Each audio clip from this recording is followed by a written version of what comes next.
ryose iteka ryose.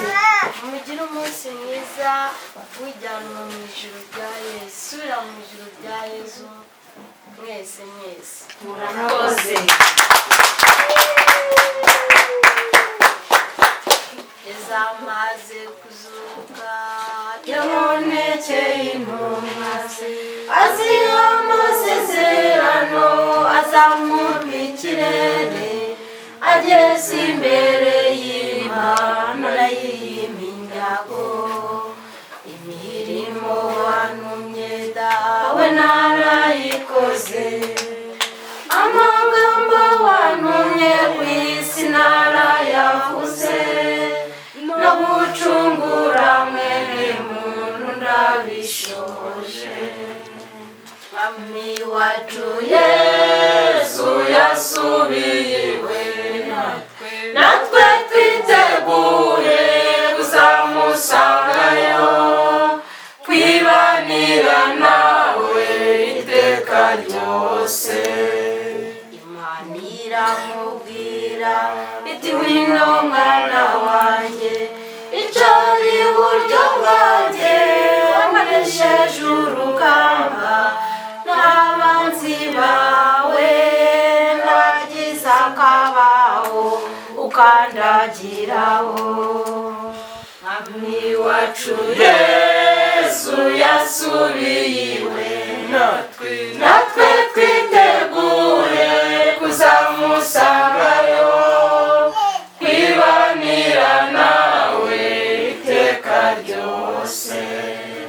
Uri igikomangoma, uri igihangange, uri igitangaza, ibiremwa byose nibigupfukamire, mw'ijuru no kw'isi ndetse n'ikuzimu.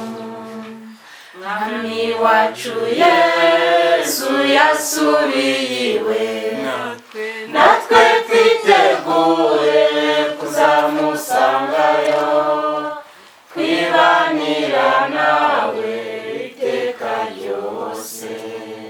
Ndakomeza ngushime, wanesheje wa mugome, wari wigize ibyago, wahejeje abanjye, w'iburyo bwanjye umeze nk'uvugirwe.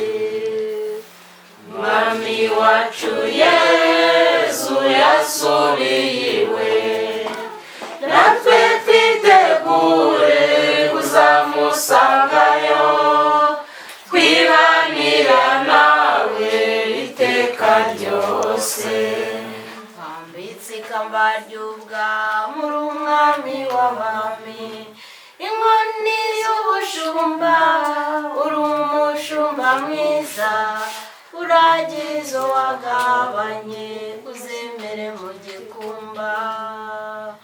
Mwami wacu Yesu yasubiye iwe, natwe twiteguye kuzamusangayo, kwibanira nawe iteka ryose. Kristo Yesu akuzwe iteka ryose. uyu munsi ni umunsi mukuru wa Asensiyo, subira mu ijuru rya Nyagasani Yezu. Yezu amaze kuzuka yabonekeye abigishwa be, yabonekeye rubanda, yabonekeye ba 12, yabonekeye abantu benshi, abereka ko yavuye mu mva kandi ari kumwe nabo. Yabonekeye abantu abibutsa ibyo yababwiye byose, abibutsa ibyo data yamutumye. Nuko iminsi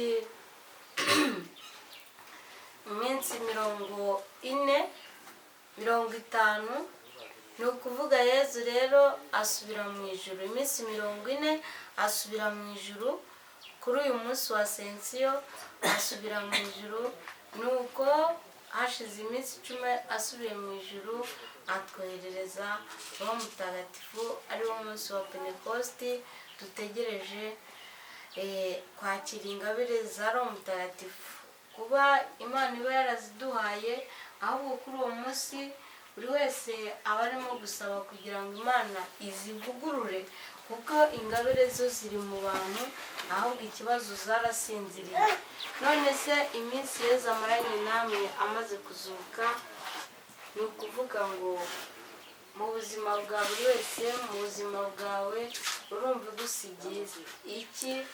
Niba Yezu yarabanye nawe, yarabanye namwe, yarabaye mu isi mu mibabaro, kandi nyuma agapfa agahambwa akanazuka ku munsi wa gatatu, maze yamara kuzuka agatembera muri rubanda, agusigiye iki mu buzima bwawe?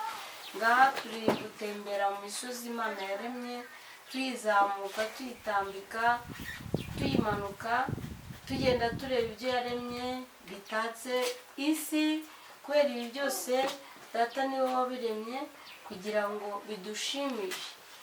Nubwo Adamu na Eva yari ari muri paradizo ishimishije cyane, ariko Data yararebye aravuga ati reka no ku isi nshyireho ibintu by'ibimera bishimisha ikiremwa cyanjye, kandi ikiremwa cyanjye kibyishimire kandi kibitegeke. Yezu yaravuze ngo ibintu byose tugomba kubitegeka, ibiri mu isi byose tugomba kubitegeka: amazi, ibiti, ibitaka, ibitare, amabuye, ibintu byose byo muri iyi si, inyamaswa, tugomba kubitegeka. Yaduhaye ubwo bushobozi bwo gutegeka, ariko iyi si ya none igaragaza ko ibintu byinshi bidutegeka. Amafaranga, cyane cyane amafaranga ategeka abantu, kandi si ngombwa. Ni ukuvuga ngo ikintu cyose kiri ku isi tugomba kugitegeka. Igiti ukagikoresha icyo ushaka, wagicana, wakicaraho, ibuye bikaba ibyo, ibitaka bikaba ibyo, wabihinga, wabitobatoba, urabitegeka, ubikoresha icyo ushaka. N'amazi wayoga, wayasuka hasi, kuyategeka. Igisimba wakiyobora aho gishaka, bambe aho ushaka, inyamaswa zose ugomba kuzitegeka. Kristo Yezu akuzwe iteka ryose. Ariko ubu ikintu kiyobora isi ni ifaranga. Ikintu kiyobora isi ni ifaranga. Umuntu udafite ifaranga ameze nk'aho ataremye. Umuntu udafite ubutunzi bw'isi, udafite zahabu na feza by'isi, ameze nk'aho atayoboye, ameze nk'aho mbese isi yamukandamije. Ariko ufite imari arayobora, aranategeka.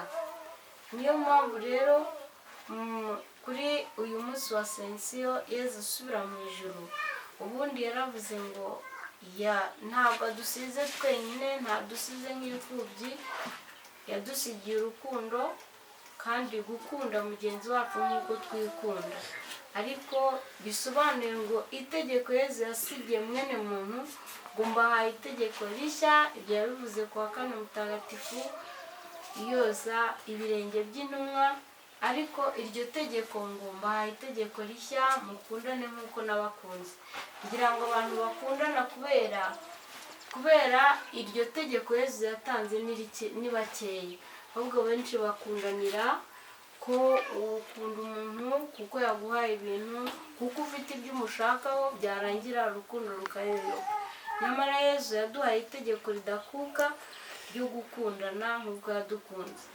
Rero kuri Asensiyo Yezu aravuga ngo simbasize mwenyine, ngiye kubategurira aho muzaba, kandi nzaboherereza umuhuza Roho Mutagatifu, uzaza kubibutsa ibyo nababwiye byose, ibyabayeho, ibiriho n'ibizaza. None se wowe isi uyibamo ubundi uba wumva utegereje iki mu buzima bwawe? Mu buzima bwawe uba wumva utegereje iki? Mu buzima bwawe uba wumva ushaka iki? Ibyo Yezu yavuze ubihaye akahe gaciro? Ubiha akahe gaciro mu buzima bwawe? Uba wumva urimo kuva aho urimo kujya hehe? Uba utekereza ko isi uyitegeka cyangwa isi iragutegeka? Uba utekereza ko ibiri ku isi bikuyobora cyangwa se ni wowe ubiyobora, nawe Imana ikakuyobora? Rero niyo mpamvu kuri uwo munsi wa Sensiyo Yezu yemeye ko tuza muri iyi misozi iyi misozi gutemberana n'abana be, kandi kugira ngo tuganire twiyibutse ibyo Yezu adusaba kwanga shitani n'ibye byose. Tuzi ko yatsinze urupfu, yatsinze isi, atsinda icyaha, atsinda na shitani. Nicyo buri wese agomba guharanira kugira ngo ashobore kuba muri iyi si kandi no kuzayisohokamo amahoro ajya guhembwa mu ijuru. Ibyo bintu ugomba kureba ko urimo kubitsinda, gutsinda shitani, ukareba ko shitani urimo kuyitsindana n'ibyawe byose n'ibyidushukisha byose, ukareba ko urimo kubitsinda nk'uko Yezu yabitsinze. Noneho rero ukareba Yezu watsinze isi, ukareba ko isi itagucikamiye, uhora utekereza iby'isi ukananirwa gutekereza uwabihanze. Dore ko Yezu yavuze ngo abantu bakunda iby'isi kurusha uwabiremye. Ukareba ko udakunda iby'isi kurusha uwabiremye. Yezu yatsinze icyaha, ukareba mu buzima bwawe icyaha cyakubase, kandi tuzi ko icyaha gituruka kuri shitani. Bityo ukagira ubutwari bwo gusubiza Sekibi ibyaha bye, ahubwo ukakira ingabire za Roho Mutagatifu kugira ngo ushobore gukora akazi neza Yezu yaguhaye. Imyaka yaguhaye kuba ku isi ntabwo uyizi, niyo mpamvu ugomba gucungana n'ubuzima bwawe no kuba uramutse wiriwe, ukareba ko iby'Imana yagutegetse gukora wabishoje. Amategeko 10 y'Imana ukareba ko urimo kuyagendamo neza. Kristo Yezu akuzwe. Nta kindi kintu Yezu azakubaza mu rubanza. Wowe uhereye ku mategeko y'Imana 10 niyo azaheraho, ureba ku itegeko rya mbere kugira ngo urebe ko utunganiye Imana. Ureba mu mategeko yose 10 yaguhaye, ukareba ko yose uko uyagendamo wasanga hari ayo wica, ukisubiraho inzira z'ikigendwa, kuko iminsi yawe ubona bwira ukabona bucya, ariko ntabwo uzi ushobora gusimbuka umunsi. Ni ukuvuga umunsi wawe kuba utawuzi, rero ni ngombwa kwigengesera ukareba Imana yakuremye, ukareba ibyo yagusabye, ukareba ko ubikora, maze ubundi ukarushaho, ni ukuvuga ukarushaho gutera imbere ukurikira Yezu, ikirenge cye ukigira. Itegeko ubu ngubu ririmo kwicwa cyane ku isi, itegeko rya 6 ry'ubusambanyi. Turi ingoro ya Roho Mutagatifu, ntabwo tugomba kuyitera ubusembwa. Itegeko rya 6, ntuzasambane.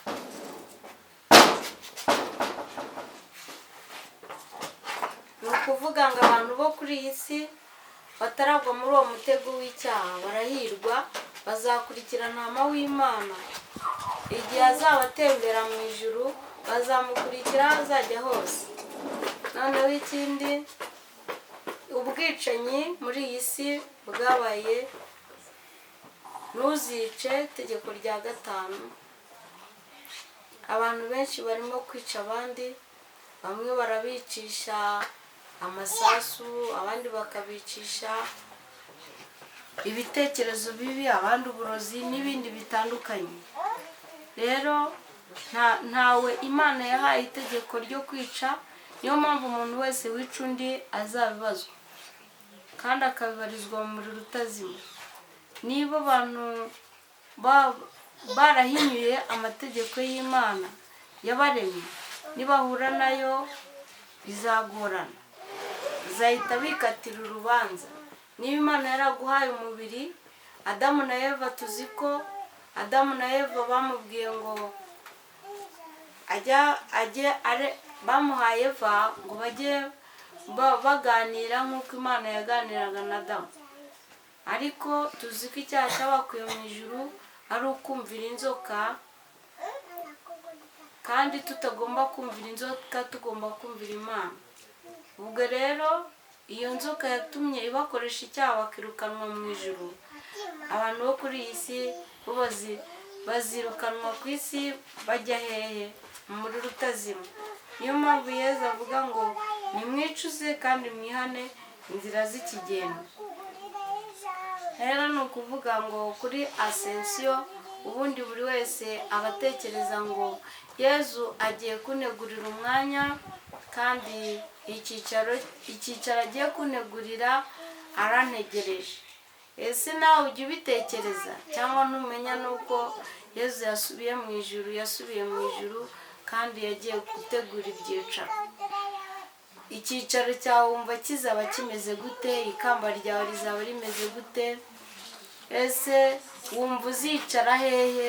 Hafi y'Imana, hafi y'intumwa 12, hafi y'abahanuzi, hafi y'abaririmbyi, hafi y'abacuranzi, hafi y'abakambwe? Uzicara hafi ya ba Dawudi? Wumva uruhande rwawe cyangwa nta n'icyo utekereza?